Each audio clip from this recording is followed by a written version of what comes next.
those who are new to my space, I am the creator of Knotted Locs. I'm a small size lock specialist, and I teach DIYers online how best to utilize my personalized Knotted Locs technique to create a lifetime of maximum locks fullness for their small size locks. I also work with clients one-on-one, and I also have clients who I work with who have larger size locks. This share is to give you tips and advice for anyone new to locks or anyone who is thinking about locking their hair. I take for granted that the knowledge I have, most people have because they've chosen to lock their hair. But I realize that sometimes information can be difficult to get, or your headspace is wrong, because I've posted something like this before, locks tips, but hopefully this reaches somebody who needs to hear how best to take care of their locks. You have to be in charge of your locks when you make the decision. African hair in small size locks. So this tip is for people who have African texture hair in small size locks.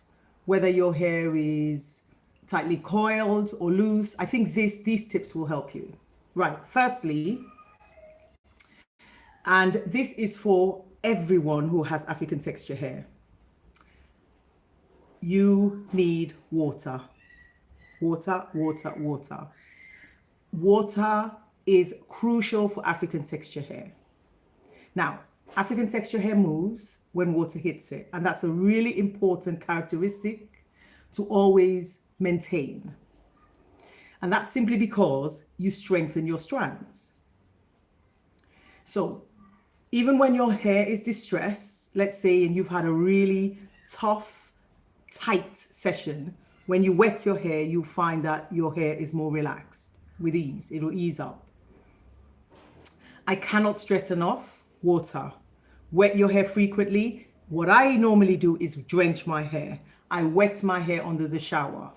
Now, if you just do light spraying, that might not go to the center of your locks, but I'm not going to try and tell you how to water your hair. I'm just going to give you a tip that you need to have your hair wet into the core, the center of it, and you need to do it often. You're an adult, so you make a decision as to how frequently and what works with your hair. Oil assists. So oil assists you in having the hydration last for longer. So oil your hair. Oil your hair in terms of with regard to the oils you use, it doesn't matter. You will get to decide what oil best suits you. Also, things change, environments change. So what you might find is initially one oil that works for you. As you're getting older or you move into a different environment, that oil doesn't work for you. You make the decision. Now, there's a combination that works on everyone's hair, and everyone's hair is different. That's why I like what I do, because every time I'm on someone's head, I get a different information depending on the head, right? And even the timeline, right? Now, what you want is that great combination of the oil and water together on your head, but you're gonna know what works for you. You don't have to do what I do, but let me give you an example.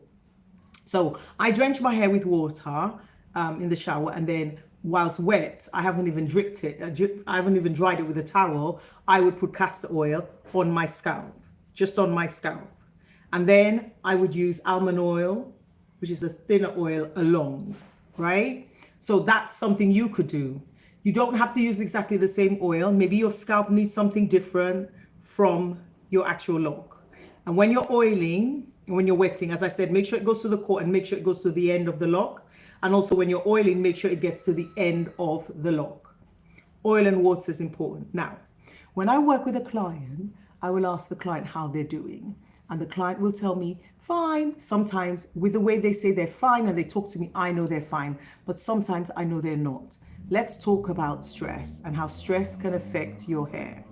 Now, when you decide to lock your hair, you decide to lock your hair because you just want to live with ease. And that's why I'm sharing this post out, because I just want you to be able to live with your African texture hair in locks with ease, whatever the size you decide, right? Now, To do that, you have to live in present. You cannot assume that necessarily the person on your head is right, the expert. Sometimes that person who's doing your hair is an expert in creating a lock. But actually what you need is an expert who understands African hair, not just creating locks. Because a lot of the time, locticians stress the hair, some locticians stress the hair because they don't understand the hair needs something else. They're just focused on creating that lock and making it look perfect. But locks will form how it will form. You can't really long-term affect how your hair looks. There's a design and a way that's predisposed to your hair, that's how your hair is going to look.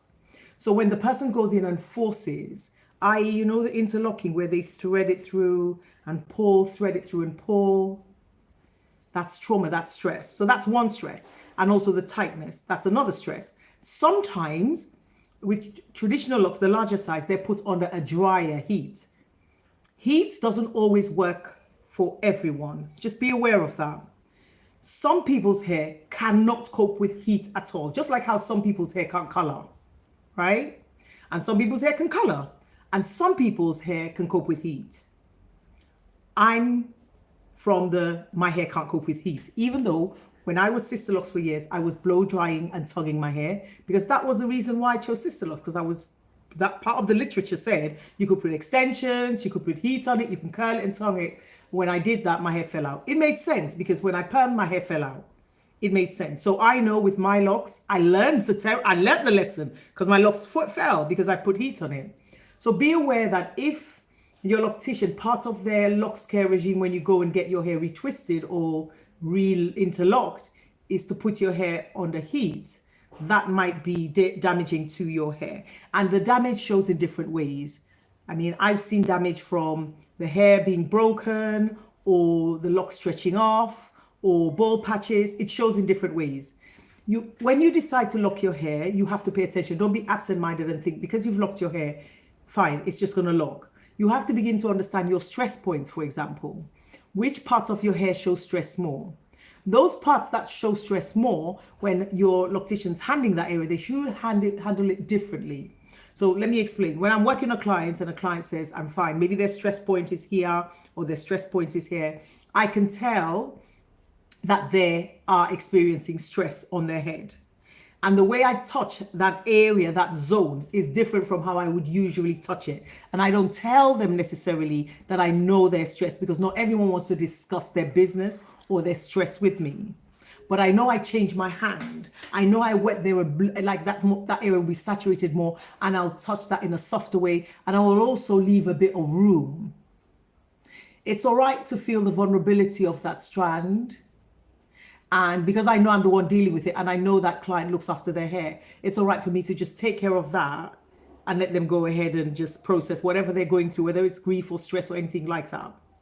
So just be aware that when a loctician's in your hair, you have to be aware of your stress points. You have to pay attention to what they're doing there because it grows, like trauma grows. So if that area is feeling a bit stressed, and the detailing of stress doesn't matter. It might be internal stress, or it might be stress on the way your hair's been handled. It doesn't matter. The result is exactly still the same, right? So just be aware when you lock your hair. Be aware if you're thinking about locking your hair, or if your hair is in whatever the sizing, be aware of your stress points and just check it. Take pictures, do a quick video, just a 1-minute video. And pay attention to whether you're losing your hair. Sometimes you could lose your lock because that lock it doesn't serve any purpose there. Or sometimes what's worrying is the patches. Because sometimes you can just thicken up a locks nearby with that hair locks that stretch off. But it's the bald patches. But I say that understanding that everyone's stress shows up in different ways. Every single person's stress shows up in different ways. The frequency of how often your hair is relocked, you need to also be aware of that. Does your hair need to be done as frequently? Does it hurt? The pain threshold, does it hurt? So hopefully, if you understand you need to wet it, that's paramount, and you can use oil, right? The rest you will figure out. I hope this video helps somebody who is thinking about locks or has locks, because for me, one of the most traumatic things is when somebody has hair loss and it could have been avoided. Like, you could have avoided it. And when I speak to them about their regime, people don't seem to understand how important the water is. It's vital and it's crucial.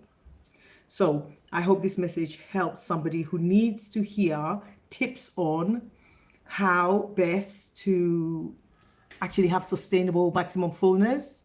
That's the idea, really, is long term your hair continues to be full. I don't want you to be thinking about, 10 years ago, 15 years ago, my hair used to be so much fuller and now it's not. I've been locked for 18 years. So I understand about the flatness, because I used to experience flatness and then I used to cut.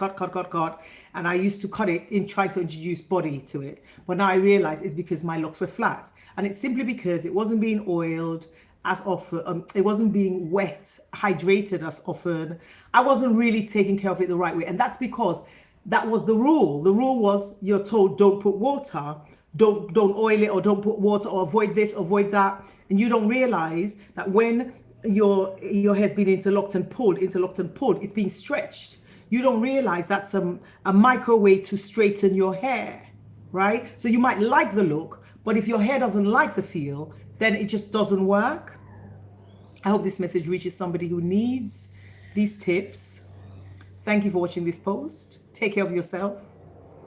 And I've already explained Afro Carry Naturals color thread locks. I've already put a post out. You just need to scroll and search for it. But there is a post. There's like 2 posts on wrapping your hair with the wool. Thank you for watching this post. Take care of yourself. Until the next time. Bye.